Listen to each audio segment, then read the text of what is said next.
ಸಮಸ್ತ ಕನ್ನಡಿಗರಿಗೆ ನಮಸ್ತೆ ಮಾಡ್ತಿರುವಂತಹ ನಾನು ನಿಮ್ ಕನ್ನಡಕೋರ ಬನ್ನೇನಿ ಒಂದು ಹೊಸ ಜೊತೆ ಒಂದು ಹೊಸ ಕನ್ಸ್ಟ್ರಕ್ಷನ್ ಇನ್ಫಾರ್ಮೇಶನ್ ಜೊತೆ ಹೊಸ ವರ್ಷ ಬಂದಾಗಿಂದ ತಮಗೆಲ್ಲರಿಗೂ ಕೂಡ ಕನ್ಸ್ಟ್ರಕ್ಷನ್ ಅಲ್ಲಿ ರೇಟ್ ಗಳೇನಾದ್ರೂ ಡಿಫ್ರೆನ್ಸ್ ಆಗಿದೆಯಾ ಅನ್ನೋದ್ರ ಬಗ್ಗೆ ಡೌಟ್ ಇರಬಹುದು. ಸೊ ಇಂದಿನ ವಿಡಿಯೋದಲ್ಲಿ ಕಂಪ್ಲೀಟ್ ಆಗಿ ನಿಮಗೆ ರೇಟ್ ಡಿಫ್ರೆನ್ಸ್ ಬಗ್ಗೆ ಹೇಳ್ತೀನಿ, ಕನ್ಸ್ಟ್ರಕ್ಷನ್ ಅಲ್ಲಿ ರೇಟ್ ಡಿಫ್ರೆನ್ಸ್ ಹೇಳ್ತೀನಿ.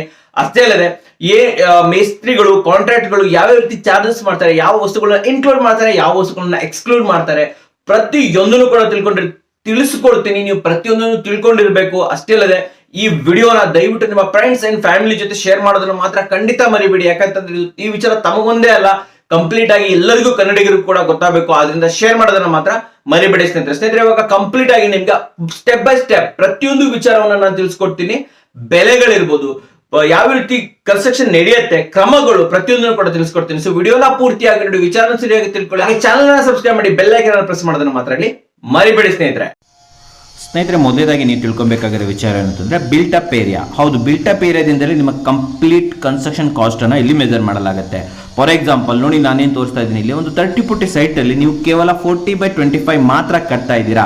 ಆ ಸಮಯದಲ್ಲಿ ನಿಮ್ಮ ಬಿಲ್ಟ್ ಅಪ್ ಏರಿಯಾ ಬಂದ್ಬಿಟ್ಟು ಏನಂದ್ರೆ ಸೈಜ್ ಬಂದ್ಬಿಟ್ಟು 1000 ಸ್ಕ್ವೇರ್ ಫೀಟ್ ಆಗುತ್ತೆ. ಇದಕ್ಕೆ ತಕ್ಕಾದಂತಹ ಪೇಮೆಂಟ್ ಅನ್ನ ಇಲ್ಲಿ ನಿಮಗೆ ನಿಗದಿಪಡಿಸಲಾಗುತ್ತೆ ಸ್ನೇಹಿತರೆ. ಓಕೆ, ಒಂದು ವೇಳೆ ನೀವು 2 ಫ್ಲೋರ್ ಅನ್ನ ಕಟ್ತಾ ಇದ್ದೀರಾ ಅಂತಂದ್ರೆ 1000 × 2 2000 ಸ್ಕ್ವೇರ್ ಫೀಟ್, 3 ಫ್ಲೋರ್ ಕಟ್ತಾ ಇದ್ದೀರಾ ಅಂತಂದ್ರೆ 1000 × 3 3000 ಸ್ಕ್ವೇರ್ ಫೀಟ್ ಇದೆಯಲ್ಲ, ಇದು ನಿಮ್ಮ ಬಿಲ್ಟ್ ಅಪ್ ಏರಿಯಾ ಆಗುತ್ತೆ ಸ್ನೇಹಿತರೆ. ಸೊ ಆದ್ದರಿಂದ ನಿಮ್ಮ ಸೈಟ್ ಮೆಜರ್ಮೆಂಟ್ ಅಲ್ಲ, ಸೈಟ್ ಮೆಜರ್ಮೆಂಟ್ ಒಳಗಡೆ ಎಷ್ಟು ನಿಮ್ಮ ಬಿಲ್ಡಿಂಗ್ ಕುತ್ಕೊಳ್ತಾ ಇದೆ, ಓಕೆ, ಔಟರ್ ವಾಲ್ ಇಂದ ನೀವು ಉದ್ದ ಮತ್ತು ಅಡ್ಡವನ್ನ ನೀವು ಇಂಟು ಮಾಡಿದಾಗ ಬರುವಂತ ಸೈಜ್ ಇದೆಯಲ್ಲ, ಇದುವೇ ಬಿಲ್ಟ್ ಅಪ್ ಏರಿಯಾ ಸ್ನೇಹಿತರೆ. ಬಿಲ್ಟ್ ಅಪ್ ಏರಿಯಾ ಬಗ್ಗೆ ಅಂತೂ ನೀವು ತಿಳ್ಕೊಂಡ್ರೆ, ಸೊ ಇವಾಗ ನಾವು ನೆಕ್ಸ್ಟ್ ನೋಡುವಂಥದ್ದು ಇಂದಿನ ವಿಡಿಯೋದಲ್ಲಿ ಯಾವ್ಯಾವ ನಾವು ಟಾಪಿಕ್ಸ್ ಅನ್ನ ಕವರ್ ಮಾಡ್ತಾ ಇದ್ದೇವೆ. ಮೊದಲದಾಗಿ ಹೌಸ್ ಕನ್ಸ್ಟ್ರಕ್ಷನ್ ಮಾಡೋದಕ್ಕೆ ಕ್ಯಾಲ್ಕುಲೇಷನ್, ಎಸ್ಟಿಮೇಟೆಡ್ ಕಾಸ್ಟ್ ಅನ್ನ ಕ್ಯಾಲ್ಕುಲೇಟ್ ಮಾಡೋಣ. ತದನಂತರ ಏನು ಕಾಂಟ್ರಾಕ್ಟರ್ ಇರ್ತಾರೆ, ಇವರು ಲೇಬರ್ ಚಾರ್ಜಸ್, ವಿತ್ ಲೇಬರ್ ಮಾಡೋದಿದ್ರೆ ಏನ್ ಚಾರ್ಜಸ್ ತಗೊಂತಾರೆ, ವಿತ್ ಮಟೀರಿಯಲ್ ಮಾಡೋದಿದ್ರೆ ಏನ್ ಚಾರ್ಜಸ್ ಅನ್ನ ತಗೊಂತಾರೆ. ಓಕೆ, ಸೊ ನೆಕ್ಸ್ಟ್ ಬರುವಂಥದ್ದು ಬೆಸ್ಟ್ ಕಾಂಟ್ರಾಕ್ಟರ್ ಅನ್ನ ಚೂಸ್ ಮಾಡೋದು ಹೇಗೆ. ಓಕೆ, ಸೊ ಇದನ್ನ ಕೂಡ ನಾನು ನಿಮ್ಗೆ ತಿಳಿಸ್ಕೊಡ್ತೀನಿ. ತದನಂತರ ಬರುವಂಥದ್ದು ಇನ್ಕ್ಲೂಡ್ ಮತ್ತು ಎಕ್ಸ್ಕ್ಲೂಡ್, ವರ್ಕ್ ಅಲ್ಲಿ ಯಾವ್ಯಾವ ವರ್ಕ್ ಇನ್ಕ್ಲೂಡ್ ಆಗುತ್ತೆ, ಯಾವ್ಯಾವ ವರ್ಕ್ ಎಕ್ಸ್ಕ್ಲೂಡ್ ಆಗುತ್ತೆ, ಯಾವುದು ಸೇರ್ಕೊಳ್ಳುತ್ತೆ, ಯಾವುದು ಸೇರ್ಕೊಳ್ಳಲ್ಲ. ನೆಕ್ಸ್ಟ್ ಬರುವಂಥದ್ದು ಪೇಮೆಂಟ್ ಪ್ಲಾನ್, ನೀವು ಯಾವ ರೀತಿ ಪೇಮೆಂಟ್ ಅನ್ನ ಪ್ಲಾನ್ ಮಾಡಬೇಕಾಗುತ್ತೆ. ಹಾಗೂ ಫೈನಲ್ ಆಗಿ ನಿಮಗೆ ಕೆಲವೊಂದು ಟಿಪ್ಸ್, ಹೌಸ್ ಕನ್ಸ್ಟ್ರಕ್ಷನ್ ಟಿಪ್ಸ್ಗಳಿದೆ, ಕ್ವಿಕ್ ಟಿಪ್ಸ್ಗಳಿದೆ, ಅದನ್ನು ಕೂಡ ತಿಳಿಸ್ಕೊಡ್ತೀನಿ ಸ್ನೇಹಿತರೆ. ಮೊದಲೇದಾಗಿ ಯಾವ್ಯಾವ ರೀತಿ ಹೌಸ್ ಕನ್ಸ್ಟ್ರಕ್ಷನ್ ಪ್ಲಾನ್ಗಳಿರ್ತವೆ, ಪ್ಯಾಕೇಜಸ್ಗಳಿರ್ತವೆ ಆಕ್ಚುಲಿ ಸ್ನೇಹಿತರೆ. ಮೊದಲೇದಾಗಿ ಬರುವಂಥದ್ದು type A class house construction, ಅಂದ್ರೆ ಇಲ್ಲಿ ಪ್ರೀಮಿಯಂ ಹೌಸ್ಗಳನ್ನು ಮಾಡ್ಕೊಳ್ಳಲಾಗುತ್ತೆ, ಪ್ರೀಮಿಯಂ ವಿಲ್ಲಾಗಳನ್ನು ಮಾಡ್ಕೊಳ್ಳಲಾಗುತ್ತೆ. ಎರಡನೇದಾಗಿ ಬರುವಂಥದ್ದು B class house construction, common ಆಗಿ ಎಲ್ಲರದು ಮಾಡ್ಕೊಡ್ತಾರಲ್ವಾ, ಅದರಲ್ಲೂ ಕೂಡ 3 ಪ್ಯಾಕೇಜಸ್ಗಳಿರ್ತವೆ, ಅದನ್ನ ಬಿ ಕ್ಲಾಸ್ ಕನ್ಸ್ಟ್ರಕ್ಷನ್ ಅಂತ ಹೇಳ್ತಾರೆ. ಕಾಮನ್ ಬೀಮ್ಸ್ ಮತ್ತು ಕಾಲಮ್ಸ್ ಅನ್ನು ಹಾಕೊಂಡು ಮಾಡುವಂಥದ್ದು, ಯೂಶಲಿ ಎಲ್ಲ ಮಾಡಿಸೋದು ಬಿ ಕ್ಲಾಸ್ ಕನ್ಸ್ಟ್ರಕ್ಷನ್. ಕೊನೆಯದಾಗಿ ಬರುವಂಥದ್ದು ಸಿ ಕ್ಲಾಸ್ ಕನ್ಸ್ಟ್ರಕ್ಷನ್ ಅಂದ್ರೆ ಇದನ್ನ ಲೋಡ್ ಬೇರಿಂಗ್ ಕನ್ಸ್ಟ್ರಕ್ಷನ್ ಅಂತ ಹೇಳ್ತಾರೆ. ಇಲ್ಲಿ ಯಾವುದೇ ರೀತಿ ಕಾಲಮ್ಸ್ಗಳಿರಲ್ಲ, ಪ್ರತಿಯೊಂದು ಲೋಡ್ ಏನಿರುತ್ತಲ್ಲ ಇದು ಕಂಪ್ಲೀಟ್ ಆಗಿ ಬ್ರಿಕ್ಸ್ಗಳ ಮೇಲೆ ಬರುವಂಥದ್ದು, ಇದನ್ನ ಸಿ ಕ್ಲಾಸ್ ಕನ್ಸ್ಟ್ರಕ್ಷನ್ ಅಂತ ಹೇಳ್ತಾರೆ ಸ್ನೇಹಿತರೆ. ಮೊದಲೇದಾಗಿ ನಾನು ನಿಮಗೆ ಲೇಬರ್ ಕಾಂಟ್ರಾಕ್ಟ್ ಬಗ್ಗೆ ಹೇಳ್ಬಿಡ್ತೀನಿ. ಲೇಬರ್ ಕಾಂಟ್ರಾಕ್ಟ್ ಎಷ್ಟು ತಗೊಂತಾರೆ ಸ್ನೇಹಿತರೆ. ಒಂದು ಪ್ರೀಮಿಯಂ ಮನೆಗಳನ್ನು ಕಟ್ಟಬೇಕು ಅಂತಂದ್ರೆ ಲೇಬರ್ ಕಾಂಟ್ರಾಕ್ಟ್ ನಿಮಗೆ 400 ರೂಪಾಯಿಗಳಿಂದ 500 ರೂಪಾಯಿ ಪರ್ ಸ್ಕ್ವೇರ್ ಫೀಟ್, ಅಂದ್ರೆ ಒಂದು ಚದರಕ್ಕೆ ಹತ್ತಿರ 40,000ದಿಂದ 50,000 ರೂಪಾಯಿವರೆಗೂ ತಗೊಂತಾರೆ. ತುಂಬಾ ಕಾಸ್ಟ್ಲಿ ಆಗುತ್ತೆ ಇದು ಆಕ್ಚುಲಿ ಪ್ರೀಮಿಯಂ ಅಂತಂದ್ರೆ. ಇಲ್ಲ ಮಾಮೂಲಾಗಿ ಜನರಲ್ ಆಗಿ ಎಲ್ಲರೂ ಮಾಡಿಸ್ತಾರಲ್ವಾ, ಆ ಥರ ಇದಕ್ಕೆ ಏನು ಕಾಂಟ್ರಾಕ್ಟ್ ಲೇಬರ್ ತಗೊಂತಾರೆ ಅಂತಂದ್ರೆ ಇಲ್ಲಿ ನಿಮಗೆ 250 ರೂಪಾಯಿಂದ 300 ರೂಪಾಯಿ ಸ್ಕ್ವೇರ್ ಫೀಟ್, ಅಂದರೆ ಒಂದು ಚದರಕ್ಕೆ 25,000ದಿಂದ 30,000 ರೂಪಾಯಿಗಳವರೆಗೂ ಕೂಡ ತಗೊಂತಾರೆ ಸ್ನೇಹಿತರೆ. ಇನ್ನು ಲೋಡ್ ಬೇರಿಂಗ್ ಸೆಕ್ಷನ್ ಕೂಡ ಕೆಲವರು ಮಾಡಿಸ್ತಾರೆ, ಯೂಶಲಿ ಊರ್ ಕಡೆ ಎಲ್ಲ ಮಾಡಿಸುವಂಥದ್ದು ಇದು. ಸೊ ಇಲ್ಲಿ ನಿಮಗೆ ಹತ್ತಿರ 170 ರೂಪಾಯಿಂದ 180, 190 ರೂಪಾಯಿ ಪರ್ ಸ್ಕ್ವೇರ್ ಫೀಟ್, ಅಂದರೆ 17,000ದಿಂದ 20,000 ರೂಪಾಯಿ ಒಂದು ಚದರಕ್ಕೆ ಇಲ್ಲಿ ತಗೊಳ್ಳುವಂಥದ್ದು ಸ್ನೇಹಿತರೆ. ಸೊ ಹಾಗಾದ್ರೆ ಒಂದು 1000 ಸ್ಕ್ವೇರ್ ಫೀಟ್ ಮನೆ ಕಟ್ಟಕ್ಕೆ ಎಷ್ಟು ಬೇಕಾಗ್ಬೋದು ಅಂತ ನೀವು ಯೋಚನೆ ಇದ್ರೆ ಪ್ರೀಮಿಯಂ ಅನ್ನ ಬಿಟ್ಬಿಡೋಣ.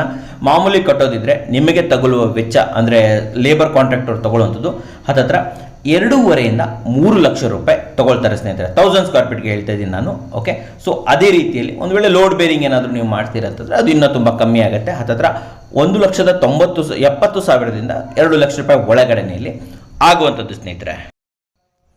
ಹಾಗೆ ಇನ್ನೊಂದು ವಿಚಾರವನ್ನು ನೆನ್ಪಿಟ್ಕೋಬೇಕು ನೀವು, ಇದು ಫ್ಲೋರ್ ವೈಸ್ ಹೇಳ್ತಾ ಇದ್ದೀನಿ ನಾನು. 1000 ಸ್ಕ್ವೇರ್ ಫೀಟ್ ನೀವು ಒಂದು ವೇಳೆ ಗ್ರೌಂಡ್ ಫ್ಲೋರ್ ಇದ್ರೆ ಅದಕ್ಕೆ ನಾನು ಏನು ರೇಟ್ ಹೇಳ್ತೀನಿ, 2.5ರಿಂದ 3 ಲಕ್ಷ ಆಗುತ್ತೆ ಕಾಮನ್ ಆಗಿ ಹೇಳ್ತಾ ಇರೋದು. ಒಂದು ವೇಳೆ ನೀವು 2 ಫ್ಲೋರ್ ಅನ್ನ ಕಟ್ಸ್ತಾ ಇದ್ದೀರಾ ಅಂತಂದ್ರೆ ಇಲ್ಲಿ 2000 ಸ್ಕ್ವೇರ್ ಫೀಟ್, ಸೊ ಅವಾಗ ನಿಮಗೆ ರೇಟ್ ಡಬಲ್ ಆಗುತ್ತೆ. 2.5 ಇರೋದು 5 ಲಕ್ಷ ಆಗ್ಬೋದು. ಹಾಗೂ ನೀವು ಒಂದು ವೇಳೆ 3 ಫ್ಲೋರ್ ಕಟ್ತಾ ಇದ್ದೀರ ಅಂತಂದ್ರೆ 5ರಿಂದ 7.5 ಲಕ್ಷ ಕೂಡ ಆಗುತ್ತೆ. ಹಾಗೂ ಕೆಲವೊಂದು ಸಂದರ್ಭದಲ್ಲಿ ಫ್ಲೋರ್ ಜಾಸ್ತಿ ಆದಷ್ಟು ಮೇಲ್ಗಡೆ ಹೋದಷ್ಟು ಕಾಂಟ್ರಾಕ್ಟ್ಗಳು ರೇಟ್ ಕೂಡ ಜಾಸ್ತಿ ಮಾಡೋ ಸಾಧ್ಯತೆಗಳಿರ್ತವೆ. ಇದನ್ನು ನೀವು ಮೊದಲೇ ಇಲ್ಲಿ ಮಾತಾಡ್ಕೊಬೇಕಾಗತ್ತೆ ಸ್ನೇಹಿತರೆ. ಇದು ಲೇಬರ್ ಕಾಂಟ್ರಾಕ್ಟ್ ಆಯಿತು. ಸ್ನೇಹಿತರೆ, ಇವಾಗ ನಿಮಗೆ ನಾನು ವಿತ್ ಮಟೀರಿಯಲ್ ಎಷ್ಟಾಗುತ್ತೆ ಅಂತ ತಿಳಿಸ್ಕೊಡ್ತೀನಿ. ಸ್ನೇಹಿತರೆ, ಪ್ರೀಮಿಯಂ ಮನೆ ಕಟ್ತಾ ಇದ್ದಾರೆ, ನೀವು ತುಂಬ ಪ್ರೀಮಿಯಮ್ ಆಗಿ ಕಟ್ತಾ ಇದ್ದೀರ ಅಂತಂದರೆ ಇಲ್ಲಿ ನಿಮಗೆ ಪ್ಯಾಕೇಜಸ್ಗಳು 2,300ರಿಂದ ಹತ್ತತ್ರ 3,000 ರೂಪಾಯಿವರೆಗೂ ಕೂಡ ಹೋಗೋದಿದೆ ಪರ್ ಸ್ಕ್ವೇರ್ ಫೀಟ್ ಹೇಳ್ತಾ ಇದ್ದೀನಿ ನಾನು. ಹಾಗೂ ಒಂದು ಕಾಮನ್ ಮನೆ ಕಟ್ತಾ ಇದ್ದಾರೆ, ಜನರಲ್ ಆಗಿ ಎಲ್ಲರೂ ಕಟ್ತಾರಲ್ವ, ಸೊ ಆ ರೀತಿ ಮಾಡಬೇಕು ಅಂದರೆ ನಿಮಗೆ 1,500ದಿಂದ ಇವಾಗ 1,500ಕ್ಕೂ ಕೂಡ ಕೆಲವೊಬ್ಬರು ಮಾಡಿಕೊಡ್ತಾರೆ. ನಿಮಗೆ ಹತ್ತತ್ರ 1,900 ರೂಪಾಯಿವರೆಗೂ ಕೂಡ ಇಲ್ಲಿ ಪರ್ ಸ್ಕ್ವೇರ್ ಫೀಟ್ ಬೀಳುವಂಥದ್ದು. ಹಾಗೂ ಒಂದು ವೇಳೆ ಲೋಡ್ ಬೇರಿಂಗ್ ಸೆಕ್ಷನ್ ನೀವೇನಾದರೂ ಮಾಡ್ತೀರಾ ಅಂತಂದರೆ, ಲೋಡ್ ಬೇರಿಂಗ್ ಕನ್ಸ್ಟ್ರಕ್ಷನ್ ಮಾಡಬೇಕಂದ್ರೆ ನಿಮಗೆ 900 ರೂಪಾಯಿಂದ 1,200 ರೂಪಾಯಿಗಳವರೆಗೂ ಕೂಡ ಇಲ್ಲಿ ತಗೊಳ್ಳುವಂಥದ್ದು ಸ್ನೇಹಿತರೆ. ಓಕೆ, ಸೊ ಒಂದು ವೇಳೆ ಕಾಮನ್ ಆಗಿ ಒಂದು 1000 ಸ್ಕ್ವೇರ್ ಫೀಟ್ ಅನ್ನ ನೀವು ಮನೇನ ಒಂದು ಇದರಲ್ಲಿ ಮಾಡ್ಬೇಕಂತ ಇದ್ರೆ, ಒಂದು ಬಿ ಕ್ಲಾಸ್ ಹೋಗೋಣ, ಸುಪ್ರೀಂ ಹೋಗೋದೇನು ಬೇಡ, ಬಿ ಕ್ಲಾಸ್ ಇದರಲ್ಲಿ ಮಾಡಬೇಕು ಅಂದ್ರೂ ಕೂಡ ನಿಮಗೆ ಹತ್ತತ್ರ 15 ಲಕ್ಷದಿಂದ 19 ಲಕ್ಷದವರೆಗೂ ಕೂಡ ಆಗುತ್ತೆ ಸ್ನೇಹಿತರೆ. ಡಿಪೆಂಡ್ಸ್ ಆನ್ ಯಾವ ಮೇಸ್ತ್ರಿನೋ ಯಾವ ಇಂಜಿನಿಯರಿಂಗ್ ಫರ್ಮ್ಗೆ ಹೋಗ್ತಿದ್ರು ಅದ್ರ ಮೇಲೆ ಇಲ್ಲಿ ಆಗುವಂಥದ್ದು ಸ್ನೇಹಿತರೆ. ಇದು 1000 ಸ್ಕ್ವೇರ್ ಫೀಟ್ಗೆ ಹೇಳ್ತಾ ಇದ್ದೀನಿ ನಾನು. ನೀವು ಫ್ಲೋರ್ ವೈಸ್ ಹೋಗ್ತಾ ಇದ್ದಂಗೆ ಇದರ ರೇಟ್ಗಳು ಜಾಸ್ತಿ ಆಗ್ತಾ ಹೋಗುತ್ತೆ ಸ್ನೇಹಿತರೆ. ಇವಾಗ ನಾನು ನಿಮಗೆ ಲೇಬರ್ ಕಾಂಟ್ರಾಕ್ಟಲ್ಲಿ ಯಾವ್ದು ಆ್ಯಡ್ ಆಗುತ್ತೆ ಆಗಲ್ಲ ಅನ್ನೋದನ್ನ ತಿಳಿಸ್ಕೊಡ್ತೀನಿ. ಮೊದಲೇದಾಗಿ ಎಕ್ಸಿಕವೇಷನ್ ಅಂದರೆ ಏನು ಅರ್ತ್ ವರ್ಕ್ ಇರುತ್ತಲ್ಲ ಅದು ಮಾಡಲಾಗುತ್ತೆ. ಪುಟ್ಟಿಂಗ್ ಆ್ಯಂಡ್ ಫೌಂಡೇಶನ್ ವರ್ಕ್ಗಳನ್ನು ಕೂಡ ಇಲ್ಲಿ ನಿಮಗೆ ಮಾಡಿಕೊಡಲಾಗುತ್ತೆ. ತದನಂತರ steel cutting and binding work ಕೂಡ ಇಲ್ಲಿ ಇನ್ಕ್ಲೂಡೆಡ್ ಇರುತ್ತೆ. ತದನಂತರ ಶಟರಿಂಗ್ ವರ್ಕ್ ಏನಿರುತ್ತೆ, ಶಟರಿಂಗ್ ವರ್ಕನ್ನು ಕೂಡ ಇಲ್ಲಿ ಮಾಡಿಕೊಡಲಾಗುತ್ತೆ. ತದನಂತರ ಬ್ರಿಕ್ ಮ್ಯಾಸನರಿ ವರ್ಕ್, ಬ್ರಿಕ್ಸನ್ನು ಏನು ಕಟ್ತಾರಲ್ವ ಅದು ಯಾವುದೇ ಸೈಜಲ್ಲಿ ಅದು ಮಾಡಿಕೊಡಲಾಗುತ್ತೆ. ಪ್ಲಾಸ್ಟ್ರಿಂಗ್ ವರ್ಕ್ ಕೂಡ ಇಲ್ಲಿ ಇನ್ಕ್ಲೂಡೆಡ್ ಇರುತ್ತೆ. ತದನಂತರ ಕೆಲವೊಬ್ರು ರೂಫ್ ಪ್ಲಾಸ್ಟ್ರಿಂಗ್ ಕೂಡ ಇಲ್ಲಿ ಮಾಡಿಕೊಡ್ತಾರೆ ಸ್ನೇಹಿತರೆ. ಇದನ್ನ ಮೊದಲನೇ ನೀವು ಮಾತಾಡ್ಕೊಬೇಕು, ರೂಫ್ ಪ್ಲಾಸ್ಟ್ರಿಂಗ್ ಬಗ್ಗೆ ಅಗ್ರಿಮೆಂಟ್ ಮಾಡ್ಬೇಕಾದ್ರೆ ತಿಳ್ಕೊಂಡಿರಬೇಕು. ನೆಕ್ಸ್ಟ್ ಬರುವಂಥದ್ದು ಸ್ಕ್ಯಾಪ್ ಹೋಲ್ಡಿಂಗ್. ಓಕೆ, ಸ್ಕ್ಯಾಪ್ ಹೋಲ್ಡಿಂಗ್ ಕಂಪ್ಲೀಟ್ ಆಗಿ ಇದನ್ನ ಅವರೇ ಮಾಡ್ಕೊಬೇಕು. ಅದು ಬೇಕಾದ್ರೆ ಬಂಬುದಾಗ್ಲಿ ಕಬ್ಬಣದಾದ್ರೂ ಆಗಲಿ ಯಾವ್ದು ಬೇಕಾದ್ರೆ ಮಾಡ್ಕೊಡ್ಬೋದು. ನೆಕ್ಸ್ಟ್ ಬರುವಂಥದ್ದು ಫ್ಲೋರಿಂಗ್ ವರ್ಕ್, ಟೈಲ್ಸ್ ಅಥವಾ ಮಾರ್ಬಲ್ ಗ್ರಾನೈಟ್ ಯಾವುದನ್ನೇ ಹಾಕ್ತೀರಾ ಇದನ್ನು ಕೂಡ ಕಾಂಟ್ರಾಕ್ಟರ್ಲಿ ಮಾಡಿಕೊಡುವಂಥದ್ದು. ಬಾತ್ರೂಮ್ ಟೈಲ್ಸ್ ವರ್ಕ್ ಸ್ನೇಹಿತರೆ, ಇಲ್ಲಿ ಕೆಲವೊಬ್ರು ಬಾತ್ರೂಮ್ ಟೈಲ್ಸ್ ವರ್ಕ್ ಮಾಡ್ಕೊಡ್ತಾರೆ, ಕೆಲವೊಬ್ರು ಬಾತ್ರೂಮ್ ಟೈಲ್ಸ್ ವರ್ಕ್ ಮಾಡ್ಕೊಡಲ್ಲ. ಇದನ್ನು ಕೂಡ ದಯವಿಟ್ಟು ಮುಂಚೆನೆ ಮಾತಾಡ್ಕೊಬೇಕು. ಆದರೆ most of the time packages ಅಲ್ಲಿ ನಿಮಗೆ ಅಪ್ ಟು 7 ಫೀಟ್ ಬಾತ್ರೂಮ್ ಇದು ಬಂದೇ ಬರುತ್ತೆ. ಹಾಗೂ ಸಿಂಪಲ್ ಎಲಿವೇಶನ್, ಫ್ರಂಟ್ ಅಲ್ಲಿ ಒಂದು ಸಿಂಪಲ್ ಎಲಿವೇಶನ್ ಇರುತ್ತಲ್ವಾ, ಎಸ್ ಅದನ್ನು ಕೂಡ ಸಿಂಪಲ್ ಆಗಿರುವಂತಹ ಡಿಸೈನ್ ಅನ್ನ ಇಲ್ಲಿ ಮಾಡ್ಕೊಡಲಾಗುತ್ತೆ. ಅದರ ದಯವಿಟ್ಟು ಗಮನದಲ್ಲಿ ಇಟ್ಕೊಳ್ಳಿ. ಸ್ವಲ್ಪ ಕಾಂಪ್ಲೆಕ್ಸ್ ಆಗಿರುವಂತಹ ಡಿಸೈನ್ಸ್ ಇದೆ, ನಿಮ್ದು ತುಂಬಾ ಟೈಲ್ಸ್ ಗಳು ಬರ್ತಾ ಇದೆ ಫ್ರಂಟ್ ಕ್ಲಾಡಿಂಗ್ ಅಲ್ಲಿ, ಅದನ್ನ ಇಲ್ಲಿ ಮಾಡಿಕೊಡಲಾಗುವುದಿಲ್ಲ. ಇದು ಇಲ್ಲಿ ಆ್ಯಡ್ ಆಗಿರೋದಿಲ್ಲ ಪ್ಯಾಕೇಜಸ್ ಅಲ್ಲಿ. ಇದನ್ನು ನೀವು ದಯವಿಟ್ಟು ಗಮನದಲ್ಲಿ ಇಟ್ಕೊಬೇಕು ಸ್ನೇಹಿತರೆ. ನೆಕ್ಸ್ಟ್ ಬರುವಂಥದ್ದು kitchen slab work, partition work ಸ್ನೇಹಿತರೆ. ಇದು ಕೆಲವೊಬ್ರು ಮಾಡಿಕೊಡ್ತಾರೆ, ಕೆಲವೊಬ್ರು ಮಾಡಿಕೊಡಲ್ಲ. ಓಕೆ, ಈ ವಿಚಾರವನ್ನು ನಾನು ತಿಳಿಸ್ಕೊಡ್ತಾ ಇದ್ದೀನಿ. ಕಿಚನ್ ಸ್ಲ್ಯಾಬ್ ಮತ್ತು ಪಾರ್ಟಿಷನ್ ವರ್ಕ್ ಕೆಲವೊಬ್ರು ಮಾಡಿಕೊಡ್ತಾರೆ, ಕೆಲವೊಬ್ರು ಮಾಡ್ಕೊಡಲ್ಲ. ಇದನ್ನು ಮುಂಚೆನೆ ಮಾಡ್ಕೊಡ್ಬೇಕು. ಓಕೆ, ಸೊ ಇಲ್ಲಿ ಏನು ಕಡಪ ಕಲ್ಲೆಲ್ಲ ಬರುತ್ತಲ್ವಾ ಅದನ್ನು ಹಾಕುವಂತಹ ಇದು ಬರುತ್ತೆ ಇಲ್ಲಿ. ಅಥವಾ ಕೆಲವೊಬ್ರು ಗ್ರಾನೈಟ್ ಅನ್ನ ಹಾಕೊಡ್ತಾರೆ, ಕೆಲವೊಬ್ರು ಅದರಲ್ಲಿ ಇದನ್ನ ಸ್ಟೋನ್ ಅನ್ನ ಇಲ್ಲಿ ಯೂಸ್ ಮಾಡ್ತಾರೆ. ಸೊ ಇದ್ರ ಬಗ್ಗೆ ನೀವು ಮುಂಚೆನೆ ಮಾತಾಡ್ಕೊಬೇಕು. ಕೆಲವೊಬ್ರು ಇದನ್ನ ಅಗ್ರಿ ಇರ್ತಾರೆ, ಕೆಲವೊಬ್ರು ಇದನ್ನ ಮಾಡ್ಕೊಡಲ್ಲ ಸ್ನೇಹಿತರೆ. ಇನ್ನೂ ಅನೇಕ ವಿಚಾರಗಳಿದೆ, ಇದನ್ನು ನೀವು ಮುಂಚೆನೆ ಮಾತಾಡ್ಕೊಬೇಕು. ಕೆಲವೊಂದು ಮಾಡಿಕೊಡ್ತಾರೆ, ಕೆಲವೊಬ್ರು ಮಾಡಿಕೊಡಲ್ಲ. ಓಕೆ, ಸೊ ಎರಡನೇದಾಗಿ ನೆಕ್ಸ್ಟ್ ಬರ್ತಾ ಇರುವಂಥದ್ದು ಪ್ಯಾರಾಪಿಟ್ ವಾಲ್ಗಳು. ಹೌದು, ಇದನ್ನು ಕೂಡ ಕೆಲವೊಬ್ರು ಓಕೆ ನಾವು ಮಾಡ್ಕೊಡ್ತೀವಿ ಅಂತ ಒಪ್ಕೊಂತಾರೆ, ಕೆಲವೊಂದು ಮಿನಿಮಮ್ ರೇಟಲ್ಲಿ ಮಾಡ್ಕೊಡ್ತಾರೆ. ಮೋಸ್ಟ್ ಆಫ್ ದ ಟೈಮ್ ಮಾಡ್ಕೊಡಲ್ಲ, ನಿಮ್ಗೆ ಸಪ್ರೇಟ್ ಚಾರ್ಜಸ್ ಮಾಡಲೇಬೇಕಾಗತ್ತೆ. ಆದರೂ ಕೂಡ ಇದರ ಬಗ್ಗೆ ನೀವು ಮಾತಾಡ್ಕೊಬಹುದು. ಜೊತೆಲಿ ಬರುವಂಥದ್ದು ಓವರ್ ಹೆಡ್ ಟ್ಯಾಂಕ್ ಮತ್ತು ಸೆಪ್ಟಿಕ್ ಟ್ಯಾಂಕ್. ಹೌದು ಸ್ನೇಹಿತರೆ, ಇದನ್ನು ಕೂಡ ನಿಮಗೆ ಸಪ್ರೇಟ್ ಆಗಿ ಚಾರ್ಜ್ ಮಾಡಲಾಗತ್ತೆ. ಆದರೆ ಕೆಲವೊಂದು ಮೇಸ್ತ್ರಿಗಳು ಅಥವಾ ಕಾಂಟ್ರಾಕ್ಟ್ಗಳು ಇದನ್ನು ಕೂಡ ಮಾಡಿಕೊಡ್ತಾರೆ. ನೆಕ್ಸ್ಟ್ ಬರುವಂಥದ್ದು ಡೋರ್ ಆ್ಯಂಡ್ ವಿಂಡೋ ಫ್ರೇಮ್ ಅನ್ನ ಫಿಕ್ಸಿಂಗ್ ಮಾಡಿಕೊಡುವಂಥದ್ದು. ಇದಕ್ಕೂ ಕೂಡ ನಿಮಗೆ ಸಪರೇಟ್ ಚಾರ್ಜಸ್ ಆಗೋ ಚಾನ್ಸಸ್ಗಳಿರ್ತವೆ. ಓಕೆ, ಸೊ ಆದ್ರೆ ಇದರಲ್ಲೂ ಕೂಡ ಕೆಲವೊಬ್ರು ಇದನ್ನ ಮಾಡಿಕೊಡ್ತಾರೆ.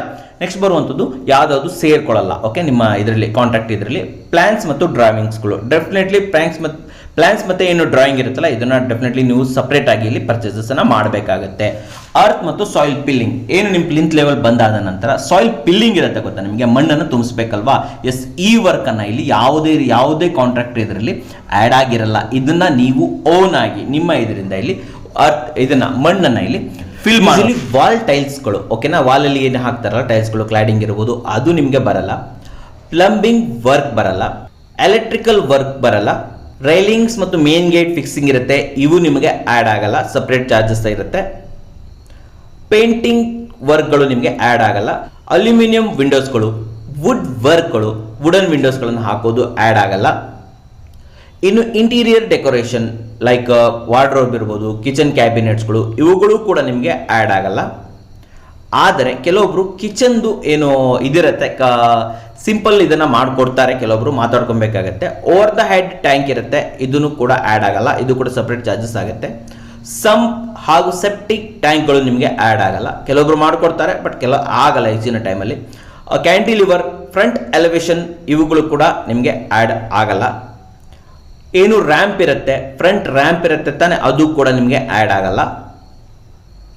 ಹಾಗೂ ಕಾಂಪೌಂಡ್ ವಾಲ್ ಅಥವಾ ಪ್ಯಾರಾಪಿಟ್ ವಾಲ್ ಕೂಡ ನಿಮಗೆ ಆ್ಯಡ್ ಆಗಲ್ಲ. ಪ್ಲಂಬಿಂಗ್ ಕೂಡ ನಿಮಗೆ ಪ್ಯಾಕೇಜಸ್ ಅಲ್ಲಿ ಆ್ಯಡ್ ಆಗಿರೋದಿಲ್ಲ. ಸ್ನೇಹಿತರೆ, ಇವಾಗ ನಾನು ನಿಮಗೆ ಯಾವ್ಯಾವ ಉಪಕರಣಗಳನ್ನು ಲೇಬರ್ ಕಾಂಟ್ರಾಕ್ಟ್ ಅಲ್ಲಿ ಅವರು ತೊಗೊಂಡ್ಬರ್ಬೇಕಾಗತ್ತೆ, ಅದು ಯಾವುದೇ ಕಾಂಟ್ರಾಕ್ಟ್ ಇರಲಿ ಇರಬೇಕಾಗತ್ತೆ. ಸ್ನೇಹಿತರೆ, ಎಲ್ಲ ರೀತಿಯ ಉಪಕರಣಗಳು, ಸಲಕರಣೆಗಳು ಇವ್ರ ಹತ್ರ ಇರಲೇಬೇಕು. ಏನು ನಿಮ್ಮ ಮೇಸ್ತ್ರಿ ಇರ್ಬೋದು, ಕಾಂಟ್ರಾಕ್ಟ್ ಇರ್ಬೋದು, ಇಂಜಿನಿಯರ್ಸ್ಗಳಿರ್ಬೋದು, ಅವ್ರ ಹತ್ರ ಇರಲೇಬೇಕಾಗತ್ತೆ. ಬೇಸಿಕ್ ಆಗಿ ಬರುವಂಥ ಪ್ರತಿಯೊಂದು ಇದು ಸಲಕರಣೆಗಳನ್ನು ಕೂಡ ಅವರೇ ತೊಗೊಂಬರ್ಬೇಕಾಗತ್ತೆ. ಅವರು ನಿಮ್ಮ ಹತ್ರ ಹೇಳೋ ಆಗಿಲ್ಲ. ಯಾವುದೇ ವಸ್ತುಗಳಿರ್ಬೋದು, ಬಾಣಲಿ ಇರ್ಬೋದು, ಮಮ್ಟಿ ಇರ್ಬೋದು, ಸುತ್ತಿಗೆ ಇರ್ಬೋದು, ಯಾವುದೇ ಸಲಕರಣೆಗಳಿರ್ಬೋದು, ಪ್ರತಿಯೊಂದು ಕೂಡ ನೂಲ್ದಾರ, ತೂಗುಂಡು, ಪ್ರತಿಯೊಂದೂ ಕೂಡ ಏನು ಕಾಂಟ್ರಾಕ್ಟ್ ಇರ್ತಾರೆ ಅವರೇ ಇಲ್ಲಿ ತೊಗೊಂಬರ್ಬೇಕಾಗತ್ತೆ ಸ್ನೇಹಿತರೆ. ಅಷ್ಟೇ ಅಲ್ಲದೆ ಕೆಲವೊಂದು ಸಲ ಸಿಮೆಂಟ್ ಮಿಕ್ಸರ್ಗಳನ್ನು ಕೂಡ ಪ್ರೊವೈಡ್ ಮಾಡ್ತಾರೆ, ಅವರೇ ಮಿಕ್ಸರ್ಗಳನ್ನ ಪ್ರೊವೈಡ್ ಮಾಡ್ಕೊತಾರೆ. ಆದರೆ ಕೆಲವೊಂದು ಸಮಯದಲ್ಲಿ ಸಿಮೆಂಟ್ ಮಿಕ್ಸರ್ಗಳನ್ನು ನೀವು ಪ್ರೊವೈಡ್ ಮಾಡಬೇಕಾಗತ್ತೆ, ಗ್ಯಾಂಗಿಗೆ ಸಪ್ರೇಟ್ ಪೇಮೆಂಟ್ ಮಾಡಬೇಕಾಗುತ್ತೆ. ನೆಕ್ಸ್ಟ್ ಬಂದ್ಬಿಟ್ಟು ಏನು ಸೆಂಟ್ರಿಂಗ್ ವರ್ಕ್ ಇರುತ್ತೆ, ಇದು ಕಂಪ್ಲೀಟ್ ಆಗಿ ಅವ್ರದ್ದೇ ಆಗಿರುತ್ತೆ. ಸೊ ಅದು ಯಾವುದೇ ಮೆಟಲ್ದಿರಲಿ, ವುಡನ್ದಿರಲಿ, ಕಂಪ್ಲೀಟ್ ಆಗಿ ಅವ್ರದ್ದೇ ಆಗುತ್ತೆ. ಅಷ್ಟೇ ಅಲ್ಲದೆ ಏನು ಇದು ಬೊಂಬು ಇರ್ಬೋದು, ಮರ ಇರ್ಬೋದು, ಅದನ್ನು ಕೂಡ ಅವರೇ ಪ್ರೊವೈಡ್ ಮಾಡಬೇಕಾಗತ್ತೆ. ಹಾಗೂ ಏನು ವೈಬ್ರೇಟರ್ ಇರುತ್ತೆ, ಇದನ್ನು ಕೂಡ ಅವರೇ ಪ್ರೊವೈಡ್ ಮಾಡಬೇಕಾಗುತ್ತೆ. ಹಾಗೂ ಏನು ವೀಲ್ ಬ್ಯಾರಲ್ಗಳಿರ್ತವೆ, ಇದನ್ನು ಕೂಡ ಅವರೇ ಪ್ರೊವೈಡ್ ಮಾಡಬೇಕಾಗುತ್ತೆ. ನೆಕ್ಸ್ಟ್ ಬರುವಂಥದ್ದು ಏನಾದರೂ ಕಟ್ಟಿಂಗ್ ಇರ್ಬೋದು, ಗ್ರೈಂಡರ್ ಇರ್ಬೋದು, ಪ್ರತಿಯೊಂದು ಮಷಿನ್ಗಳನ್ನು ಕೂಡ ಅವರೇ ಪ್ರೊವೈಡ್ ಮಾಡಬೇಕಾಗತ್ತೆ. ಸ್ನೇಹಿತರೆ, ಇಲ್ಲಿ ಕ್ಯೂರಿಂಗ್ನ ವಿಚಾರಕ್ಕೆ ಬಂದರೆ, ಕ್ಯೂರಿಂಗಿಗೆ ನಿಮಗೆ ಸಪ್ರೇಟ್ ಚಾರ್ಜಸ್ ಅನ್ನು ಕೆಲವೊಬ್ರು ಮಾಡ್ತಾರೆ ಸ್ನೇಹಿತರೆ, ಇದನ್ನು ಮುಂಚೆನೇ ಮಾತಾಡ್ಕೊಂಡಿರಬೇಕು. ಜೊತೆಯಲ್ಲಿ ಪೇಂಟಿಂಗ್ ಇಲ್ಲಿ ನಿಮಗೆ ಇದು ಆ್ಯಡ್ ಆಗಿರೋದಿಲ್ಲ ಸ್ನೇಹಿತರೆ, ಇದನ್ನು ಕೂಡ ಕಂಪ್ಲೀಟಾಗಿ ಮಾತಾಡ್ಕೊಂಡಿರಬೇಕು. ಅಷ್ಟೇ ಅಲ್ಲದೆ ಒಂದು ಕಾಂಟ್ರಾಕ್ಟರ್ನ ನೀವು ಚೂಸ್ ಮಾಡೋ ಮುಂಚೆ ಅವ್ರ ಬಗ್ಗೆ ಕರೆಕ್ಟಾಗಿ ತಿಳ್ಕೊಳ್ಳಿ. ಅವರು ಒಂದು ಸ್ವಲ್ಪ ಎಕ್ಸ್ಪೀರಿಯನ್ಸ್ಡ್ ಇರೋರು ತುಂಬನ ಚೂಸ್ ಮಾಡಿ. ಅಷ್ಟೇ ಅಲ್ಲದೆ ಅವರು ಮುಂಚೆ ಇಲ್ಲಿ ವರ್ಕ್ ಮಾಡಿದ್ದಾರೆ. ಸೊ ದಯವಿಟ್ಟು ಆ ಸೈಟನ್ನು ಭೇಟಿ ಮಾಡಿ ನೋಡಿ ವರ್ಕ್ ಯಾವ ಥರ ಆಗಿದೆ ಅಂತ ಹೇಳ್ಬಿಟ್ಟು. ಅಷ್ಟೇ ಅಲ್ಲದೆ ಓನರ್ ಜೊತೆ, ಹಳೆ ಓನರ್ ಇರ್ತಾರಲ್ವ, ಮಾಡಿಸಿರೋ ಇರ್ತಾರೆ, ಅವ್ರ ಜೊತೆ ಕೂಡ ನೀವು ಅವ್ರ ಹತ್ರ ಮಾತಾಡಿ ಯಾವ ರೀತಿ ವರ್ಕ್ ಮಾಡಿಕೊಡ್ತಾರೆ ಅನ್ನೋದನ್ನು ಕರೆಕ್ಟಾಗಿ ಇಲ್ಲಿ ತಿಳ್ಕೊಳ್ಳಿ ಸ್ನೇಹಿತರೆ. ಇವಾಗ ನಾನು ನಿಮಗೆ ಪೇಮೆಂಟ್ ಪ್ಲಾನ್ಸ್ಗಳ ಬಗ್ಗೆ ತಿಳಿಸ್ಕೊಡ್ತೀನಿ. ಸ್ಟಾರ್ಟಿಂಗಲ್ಲಿ ಅಗ್ರಿಮೆಂಟ್ ಆಗ್ತಾ ಇರಬೇಕಾದ್ರೆ 10%, ಫಸ್ಟ್ ಕಾಲಮ್ ರೀಎನ್ಫೋರ್ಸ್ಮೆಂಟ್ ಇರುತ್ತಲ್ಲ ಮಾಮೂಲಿ, ಅದಾಗ್ತದಂಗೆ 20%, DPC ಮತ್ತು ಪ್ಲಿಂಟ್ ಲೆವೆಲ್ ಆಗ್ತದಂಗೆ 25%, ಕಾಲಮ್ ಕಾಸ್ಟಿಂಗ್ ಆಗ್ತದಂಗೆ 35%, ಬ್ರಿಕ್ ಮೆಸ್ನರಿ ವರ್ಕ್ ನಡೀತಾ ಇದ್ದಂಗೆ 45%. ಅಷ್ಟೇ ಅಲ್ಲದೆ ಸ್ಲ್ಯಾಬ್ ಶಟರಿಂಗ್ ಹಾಗೂ ರೀಎನ್ಫೋರ್ಸ್ಮೆಂಟ್ ಆಗ್ತಾ ಇದ್ದಂಗೆ 50%, ಸ್ಲ್ಯಾಬ್ ಕ್ಯಾಸ್ಟಿಂಗ್ ಆಗ್ತಾ ಇದ್ದಂಗೆ ನೀವು ಇಲ್ಲಿ 60%, ಎಲ್ಲ ಪ್ಲಾಸ್ಟರಿಂಗ್ ವರ್ಕ್ಗಳು ಮುಗಿತಾ ಇದ್ದಂಗೆ 70%, ಎಲ್ಲ ರೀತಿಯ ಫ್ಲೋರಿಂಗ್ ವರ್ಕ್ ಮುಗಿತಾ ಇದ್ದಂಗೆ 80%, ಪ್ಯಾರಾಪಿಟ್ ವಾಲ್ ಕಟ್ತಾ ಇದ್ದಂಗೆ 85%, ಹಾಗೂ ಕಿಚನ್ ವರ್ಕ್ ಮುಗಿತಾ ಇದ್ದಂಗೆ 100% ಪೇಮೆಂಟನ್ನು ನೀವಿಲ್ಲಿ ಮಾಡ್ಬೋದು ಸ್ನೇಹಿತರೆ. ಇವಾಗ ನಾನು ನಿಮಗೆ ಕೆಲವೊಂದು ಇಂಪಾರ್ಟೆಂಟ್ ಹೌಸ್ ಕನ್ಸ್ಟ್ರಕ್ಷನ್ ಟಿಪ್ಗಳನ್ನು ಕೊಡೋಕ್ಕೆ ಇಷ್ಟಪಡ್ತೀನಿ. ಮೊದಲನೇದಾಗಿ ಅಗ್ರಿಮೆಂಟ್ ಮಾಡೋ ಸಮಯದಲ್ಲಿ ಯಾವುದೇ ವಸ್ತುಗಳನ್ನು ಬಿಡೋಕ್ಕೆ ಹೋಗಬೇಡಿ. ಅದು ಯಾವುದೇ ವಸ್ತು ಇರ್ಬೋದು, ಯಾವುದೇ ಸರ್ವಿಸಸ್ ಇರ್ಬೋದು, ಇದು ಆ್ಯಡ್ ಆಗುತ್ತಾ, ಆ್ಯಡ್ ಆಗಲ್ವಾ? ಆ್ಯಡ್ ಆಗಲ್ಲ ಅಂತಂದರೆ ಅದಕ್ಕೆ ಎಷ್ಟು ಇದು ಕೊಡಬೇಕಾಗತ್ತೆ ಅನ್ನೋದನ್ನು ಕೂಡ ನೀವು ಇಲ್ಲಿ ತಿಳ್ಕೊಳ್ಳಿ ಸ್ನೇಹಿತರೆ. ಇದನ್ನು ದಯವಿಟ್ಟು ಗಮನದಲ್ಲಿ ಇಟ್ಕೊಳ್ಳಿ. ಅಗ್ರಿಮೆಂಟ್ ಆಗೋ ಸಮಯದಲ್ಲಿ ಪ್ರತಿಯೊಂದು ಮ್ಯಾಟ್ರ್ಗಳನ್ನು ನೀವು ಇಲ್ಲಿ ಇನ್ಕ್ಲೂಡ್ ಮಾಡೋದನ್ನು ಮರಿಬೇಡಿ. ನಂಬರ್ 1. ನಂಬರ್ 2, ಕಂಪ್ಲೀಷನ್ ಟೈಮ್, ಯಾವ ಟೈಮ್ಗೆ ಕಂಪ್ಲೀಟ್ ಮಾಡಿಕೊಡ್ತಾರೆ ಅನ್ನೋದನ್ನು ನೀವು ಇಲ್ಲಿ ಮಾತಾಡ್ಕೊಬೇಕಾಗುತ್ತೆ. ಒಂದು ವೇಳೆ ಮಾಡಿಕೊಟ್ಟಿಲ್ಲ ಅಂತಂದರೆ ಏನು ನಿಮಗೆ ಡಿಸ್ಕೌಂಟ್ಸ್ ಕೊಡ್ಬೋದು, ಆಫರ್ಸ್ಗಳನ್ನು ಕೊಡ್ಬೋದು ಅನ್ನೋದನ್ನು ಕೂಡ ನೀವು ಇಲ್ಲಿ ಮೊದಲನೇದಾಗಿ ಮಾತಾಡ್ಕೊಳ್ಳಿ. ನೆಕ್ಸ್ಟ್ ಬರುವಂಥದ್ದು ಕನ್ಸ್ಟ್ರಕ್ಷನ್ ಟೂಲ್ಸ್ ಮತ್ತು ಮಷಿನರಿಗಳನ್ನು ಯಾವ್ದು ಕಾಂಟ್ರಾಕ್ಟರ್ ತೊಗೊಂಡ್ಬರ್ತಾರೆ, ಯಾವುದನ್ನು ನೀವು ಪ್ರೊವೈಡ್ ಮಾಡಬೇಕಾಗತ್ತೆ. ಇದನ್ನು ಕೂಡ ಕಂಪ್ಲೀಟ್ ಆಗಿ ಮಾತಾಡ್ಕೊಳ್ಳಿ, ಯಾಕಂತಂದರೆ ಮುಂದಿನ ದಿನಗಳಲ್ಲಿ ಸಮಸ್ಯೆ ಆಗಬಾರದು. ನೆಕ್ಸ್ಟ್ ಬರುವಂಥದ್ದು ಎಕ್ಸ್ಟ್ರಾ ವರ್ಕ್ ಓವರ್ ಟೈಮ್ಗೆ ಏನು ಚಾರ್ಜಸ್ ಅನ್ನು ಮಾಡ್ತಾರೆ. ಕೆಲವೊಂದು ಎಕ್ಸ್ಟ್ರಾ ವರ್ಕ್ಗಳಿರ್ತವೆ, ಕೆಲವೊಂದು ಓವರ್ ಟೈಮ್ ವರ್ಕ್ ಮಾಡ್ತಾರೆ. 6 ಗಂಟೆ 6:30 ನಂತರ ವರ್ಕ್ ಮಾಡೋದಕ್ಕೆ ಏನು ಚಾರ್ಜಸ್ ಮಾಡ್ತಾರೆ, ಆ ಟೈಮ್ ಯಾವಾಗಿಂದ ಸ್ಟಾರ್ಟ್ ಆಗುತ್ತೆ, ಯಾವಾಗ ಎಂಡ್ ಆಗುತ್ತೆ ಇದನ್ನು ಕೂಡ ನೀವು ಇಲ್ಲಿ ಮಾಡ್ಕೊಳ್ಬೇಕಾಗತ್ತೆ. ಅಷ್ಟೇ ಅಲ್ಲದೆ ಯಾವ್ಯಾವುದು ರೇಟ್ ವರ್ಕ್ಗಳು ಇನ್ಕ್ಲೂಡ್ ಆಗುತ್ತೆ, ಯಾವ್ಯಾವುದು ವರ್ಕ್ಗಳು ಪ್ಯಾಕೇಜಸ್ ಅಲ್ಲಿ ಇನ್ಕ್ಲೂಡ್ ಆಗಲ್ಲ. ಫಾರ್ ಎಕ್ಸಾಂಪಲ್ ಪ್ಯಾರಾಪಿಟ್ ವಾಲ್ ಇರ್ಬೋದು, ಕಾಂಪೌಂಡ್ ವಾಲ್ ಇರ್ಬೋದು, ಓವರ್ ಹೆಡ್ ಟ್ಯಾಂಕ್ನ ಏನು ರೂಮ್ ಇರ್ಬೋದು, ಸೆಪ್ಟಿಕ್ ಟ್ಯಾಂಕ್ ಇರ್ಬೋದು, ಸಂಪ್ ಇರ್ಬೋದು. ಸೊ ಇವುಗಳಲ್ಲಿ ಯಾವ್ದಾವ್ದು ಇನ್ಕ್ಲೂಡ್ ಮಾಡಿಸ್ತಾ ಇದ್ದೀರಾ, ಯಾವ್ದಾವ್ದು ಇನ್ಕ್ಲೂಡ್ ಆಗ್ತಾ ಇಲ್ಲ, ಒಂದು ವೇಳೆ ಇನ್ಕ್ಲೂಡ್ ಆಗ್ತಾ ಇಲ್ಲ ಅಂತಂದ್ರೆ ಅದಕ್ಕೆ ರೇಟ್ ಏನು ಕೊಡ್ತಾ ಇದ್ದೀರಾ. ಅಷ್ಟೇ ಅಲ್ಲದೆ ಯಾವ ಮಟೀರಿಯಲ್ಗಳನ್ನು ಯೂಸ್ ಮಾಡ್ತಾ ಇದ್ದಾರೆ, ಯಾವ ಬ್ರ್ಯಾಂಡನ್ನು ಯೂಸ್ ಮಾಡ್ತಾ ಇದ್ದಾರೆ, ಯಾವ ಪ್ರೈಸಲ್ಲಿ ಯೂಸ್ ಮಾಡ್ತಾ ಇದ್ದೀರಾ, ಪ್ರತಿಯೊಂದನ್ನು ಕೂಡ ನೀವು ಅಗ್ರಿಮೆಂಟಲ್ಲಿ ಇನ್ಕ್ಲೂಡ್ ಮಾಡೋದನ್ನು ಮಾತ್ರ ಇಲ್ಲಿ ಮರಿಬೇಡಿ ಸ್ನೇಹಿತರೆ. ಹಾಗೂ ಅದೇ ರೀತಿಯಲ್ಲಿ ಒಂದು ಅಗ್ರಿಮೆಂಟ್ ಮಾಡ್ಕೋಬೇಕಾದ್ರೆ ಒಂದು ಸರಿಯಾದ ರೀತಿಯಲ್ಲಿ ರಿಜಿಸ್ಟರ್ಡ್ ರೀತಿಯಲ್ಲಿ ಅಗ್ರಿಮೆಂಟ್ ಮಾಡೋದನ್ನು ಮಾತ್ರ ಮರಿಬೇಡಿ. ಒಂದು ಅಗ್ರಿಮೆಂಟ್ ಪ್ರಾಪರ್ ಆಗಿರಲಿ, ಒಂದು ಸ್ಟಾಂಪ್ ಪೇಪರ್ ಇರಲಿ, ಅದರ ಮೇಲ್ಗಡೆ ಅವ್ರದ್ದು ಸಿಗ್ನೇಚರ್ ವಿತ್ ಬಿಲ್ ಇದ್ರೆ ಬಿಲ್ಲಿಂಗ್, ಸೊ ಕಂಪ್ಲೀಟ್ ಆಗಿ ಒಂದು ಪ್ರಾಪರ್ ರೀತಿಯಲ್ಲಿ ಅಗ್ರಿಮೆಂಟ್ ಮಾಡ್ಕೊಳ್ಳಿ. ಸೊ ಇದಕ್ಕೆ ಅಗ್ರಿಮೆಂಟ್ ಕೊಡುವಂಥ ಸಂಸ್ಥೆಗಳು ಕೂಡ ಇದೆ. ಸೊ ಅವುಗಳನ್ನು ಕೂಡ ನೀವು ಹುಡುಕಬಹುದು, ಅವರ ಹತ್ರ ಕೂಡ ನೀವು ಇಲ್ಲಿ ಅಗ್ರಿಮೆಂಟ್ ಅನ್ನ ಮಾಡ್ಕೊಬಹುದು. ಸೊ ನಾಳೆ ದಿನ ಏನಾದರೂ ಡಿಸ್ಪ್ಯೂಟ್ ಬಂದ್ರೆ ಸೊ ಅದನ್ನ ಸೆಟಲ್ಮೆಂಟ್ ಮಾಡ್ಕೊಳ್ಳೋಕೆ ಇದು ತುಂಬಾ ಇಂಪಾರ್ಟೆಂಟ್ ಆಗಿರುತ್ತೆ. ಸೊ ಆದ್ದರಿಂದ ಒಂದು ಪ್ರಾಪರ್ ಸಂಸ್ಥೆಯ ಮೂಲಕ ಒಂದು ಅಗ್ರಿಮೆಂಟ್ ಮಾಡ್ಕೊಳ್ಳೋದನ್ನ ಮಾತ್ರ ಇಲ್ಲಿ ಮರಿಬೇಡಿ. ಹಾಗೂ ನಿಮ್ಮ ಕನಸಿನ ಮನೆಯನ್ನ ನನಸಾಗಿಸುವಲ್ಲಿ ಯಾವುದೇ ರೀತಿ ಸಮಸ್ಯೆಗಳಿರದೆ ಈಸಿಯಾಗಿ ಆಗೋ ಥರ ಆಗಲಿ ಅಂತ ನಾನು ನಿಮ್ಗೆ ಕೇಳ್ಕೊಡ್ತೀನಿ. ಅದೇ ರೀತಿಯಲ್ಲಿ ಇದಿಷ್ಟು ಇನ್ಫಾರ್ಮೇಷನ್ಗಳು ನಿಮಗೆ ಇಷ್ಟ ಆಗಿದ್ರೆ, ವಿಡಿಯೋ ಇಷ್ಟ ಆದರೆ ಲೈಕ್ ಮಾಡಿ, ಇಷ್ಟ ಆಗಿಲ್ಲ ಅಂದರೆ ಡಿಸ್ಲೈಕ್ ಮಾಡಿ, ಏನೇ ಆದರೂ ಸಬ್ಸ್ಕ್ರೈಬ್ ಅಂತೂ ಮಾಡಲೇಬೇಕು. ಯಾಕಂದರೆ ಕನ್ನಡಿಗರನ್ನ ಬೆಳೆಸಬೇಕು. ನಮಸ್ಕಾರ. ಸಮಸ್ತ ಕನ್ನಡಿಗರಿಗೆ ನಮಸ್ಕಾರ. ನಾನು ನಿಮ್ಮ Vijay Kumar, kites design and construction ಕಂಪನಿಯಿಂದ ಮಾತಾಡ್ತಾ ಇರೋದು. ನಿಮ್ಮ ಕನಸಿನ ಮನೆಯನ್ನು ರಿಯಾಯಿತಿ ದರದಲ್ಲಿ ಕನ್ಸ್ಟ್ರಕ್ಷನ್ ಮಾಡಬೇಕು ಅನಿಸಿದ್ದಲ್ಲಿ ಈ ಕೆಳಗಡೆ ಕೊಟ್ಟಿರುವಂಥ ನಂಬರನ್ನು ನೀವು ಕಾಂಟ್ಯಾಕ್ಟ್ ಮಾಡಿ ಅದರ ಬಗ್ಗೆ ಸಂಪೂರ್ಣವಾದ ಮಾಹಿತಿ ತಿಳ್ಕೋಬೇಕು. ನಿಮ್ಮ ಕನಸಿನ ಮನೆಯನ್ನು ರಿಯಾಯಿತಿ ದರದಲ್ಲಿ ಕಟ್ಟಬೇಕು ಅಂತಂದರೆ ಮೇಲ್ಕೊಟ್ಟಿರುವಂಥ ಕನ್ನಡಕವರ ಚಾನಲ್ನ ಅಲ್ಲಿ ನಾವು ಪೂರ್ತಿ ಕೊಲ್ಯಾಬರೇಟ್ ಆಗಿ ಒಂದು ವಿಡಿಯೋ ಮಾಡಿದ್ದೀವಿ. ನೀವು ಅದನ್ನು ವಿಸಿಟ್ ಮಾಡಿದರೆ ನಿಮಗೆ ಸಂಪೂರ್ಣವಾದ ಮಾಹಿತಿ ಸಿಗುತ್ತೆ. ಧನ್ಯವಾದಗಳು ಸ್ನೇಹಿತರೆ.